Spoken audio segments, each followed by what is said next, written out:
Hi, everyone, and welcome to the very first episode of the Veterinary Leader Podcast, brought to you by Companion Pet Partners.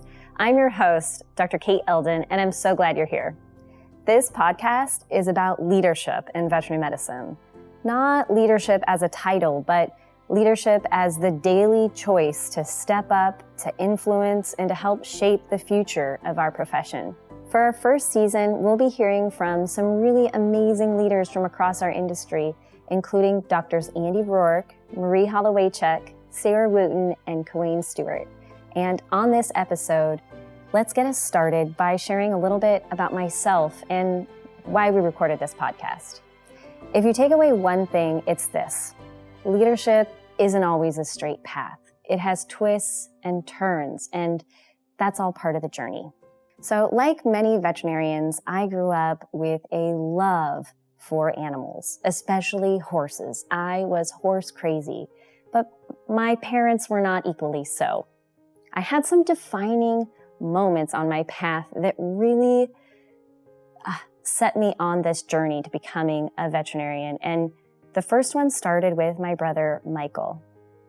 Michael was born with autism and microcephaly, and growing up with him, well, it was a lot of things, but there are two things that stand out the most. He was physically normal, but mentally is still at about the cognitive level of a toddler. And he used to wake up in the middle of the night and walk around our house and be very loud and raid the fridge and eat all the cheese. I can imagine a lock on our fridge.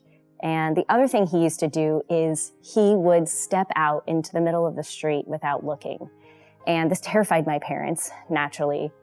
And one day, my mom saw this commercial for the Canine Companions for Independence. And on this commercial, this is dating me a little bit, but on the commercial, there is someone who's blind walking with a canine companion, and the dog stops the person from stepping out into the middle of the street and getting hit by a car. And my mom saw this commercial and she was like, "That's it. We're getting a dog." And within a year, we had this beautiful golden retriever named Jamie in our home. And the first thing I noticed was that my brother stopped getting up in the middle of the night as soon as we got that dog. And I asked him, "Hey, Michael, why aren't you getting up in the middle of the night anymore?" And he told me, "Jamie protects me from my nightmares." Now, none of us knew that he had nightmares, but he sure didn't have any more after we got Jamie. And it was in that moment that I really started to understand the power, the strength of the human-animal bond. And that moment's always stayed with me. And while Jamie never saved him from oncoming traffic that we know of, she really saved all of us in so many ways. Animals don't just share our lives, they heal us, they connect us, and they make us whole. So I didn't grow up saying that I wanted to be a veterinarian, but that was my first appreciation and love for animals. My mother also had breast cancer when I was young, so I grew up thinking I wanted to help people and become a doctor and cure cancer. And I worked in a children's burn unit in a hospital and in oncology. And maybe I'm skewed because those are very difficult situations to be in, but I didn't see myself doing that work every day. So I pivoted. After taking all of the pre-med classes after college, I took some time off and I went and I traveled and I lived in Europe and rode horses professionally in Spain, and applied to vet school, and then came back when I got in. And I spent my veterinary career committed to being an equine vet, and that's what I thought I was going to be for the rest of my life. And I did a wonderful internship at Littleton Equine Medical Center, had the best mentors, and got a job in Southern California as a mobile equine vet that I thought was my dream job, taking care of horses of the rich and famous in the hills of Malibu. until one day I got kicked. And I started working in small animal medicine. After I started working with dogs and cats, I never looked back. I returned to my home in San Diego, became an associate and then a lead vet, and then helped a mentor open a new hospital. And that's when COVID hit and our hospital closed. And I began practicing telemedicine, and I learned that I could help people without having them come into the clinic. And I learned when that was helpful and when it was less helpful. And that experience really stayed with me.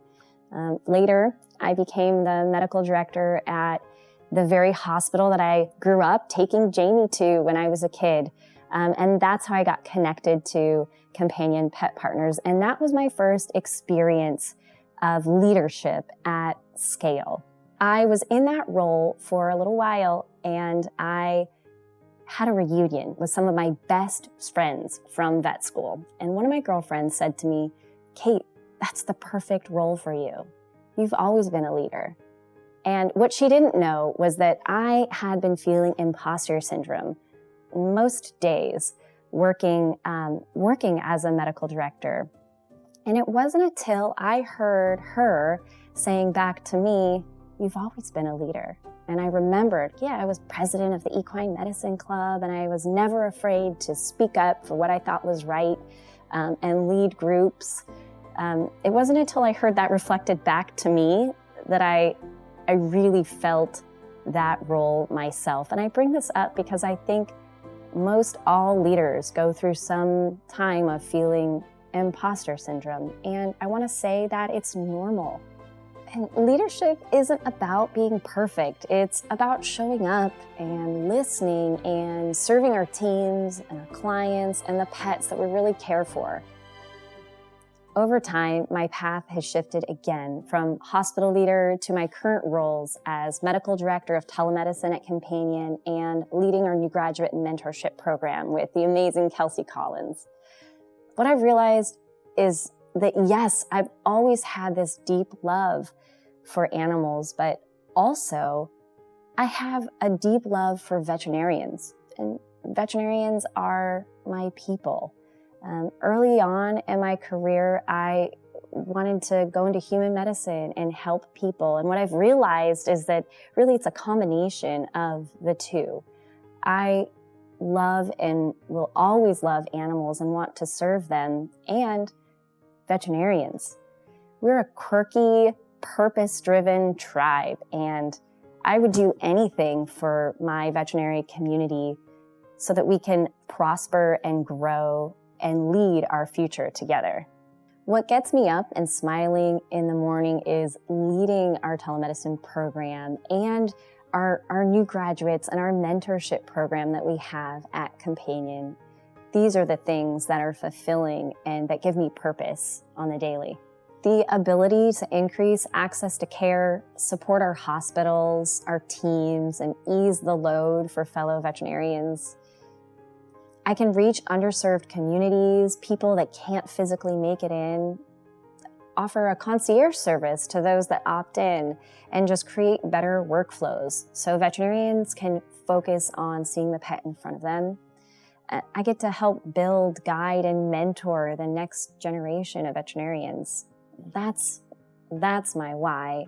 And that's what inspired us to create this podcast. I want to give you a little preview of what's ahead in this season. We're going to hear from some amazing leaders, including Dr. Andy Rourke, on what leadership looks like day to day in a practice. We'll hear from Dr. Marie Hollowaychuk on well-being and resilience, and she's going to talk to us about the book that she just released. Dr. Sarah Wooten on the future of veterinary practice, and Dr. Queen Stewart is going to talk with us about Project Street Vet, sharing how service transforms communities and how we feel about our own profession. These conversations are meant to challenge, inspire, and spark ideas in your own leadership journey. Veterinary medicine is changing fast, but we don't have to wait for the future to arrive. We can shape it together. We are the leaders of today and tomorrow, and if we bring purpose, compassion, and joy into this work, then the future of our profession is in good hands.